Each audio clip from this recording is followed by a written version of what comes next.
Corona संकट के दौरान देश भर के आईआईटी शोधकर्ता और स्टार्टअप जांच किट, पीपीई किट, मास्क और वेंटिलेटर विकसित कर इस महामारी के असर को कम करने की कोशिशों में जुटे हैं। देश के ये विश्व स्तरीय शिक्षण संस्थान किसी भी चुनौती का सामना करने को तैयार हैं और ऐसे वक्त में जब सरकार का जोर आत्मनिर्भर भारत पर है, ये संस्थान इस दिशा में अपना सर्वश्रेष्ठ देने को तत्पर हैं। दुनिया के शीर्ष संस्थानों में शामिल आईआईटी दिल्ली ने भी इस ओर अपना कदम बढ़ा दिया है। ये संस्थान पहले से ही सबसे अधिक यूनिकॉर्न कंपनी पैदा करने वाले शीर्ष 10 वैश्विक संस्थानों में शामिल है।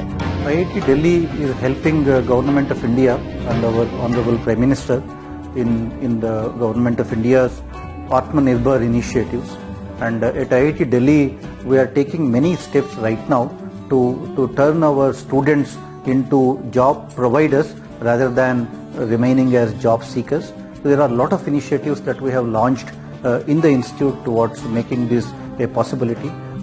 स्टार्टअप तैयार करने और इन स्टार्टअप के जरिए फंड जुटाने के मामले में भी आईआईटी दिल्ली देश के बाकी संस्थानों से आगे है।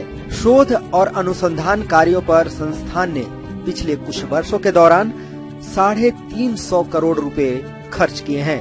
That's a good kind of a possibility for Indian academia to contribute to startup initiatives through technology-driven entrepreneurship kind of initiatives and through interdisciplinary research kind of initiatives. And this is also where our alumni are coming forward and helping us in variety of ways. So I would like to say that I think down the line you will see IIT Delhi standing up with the public and with the society and in finding solutions to the problems that we are currently facing in the country.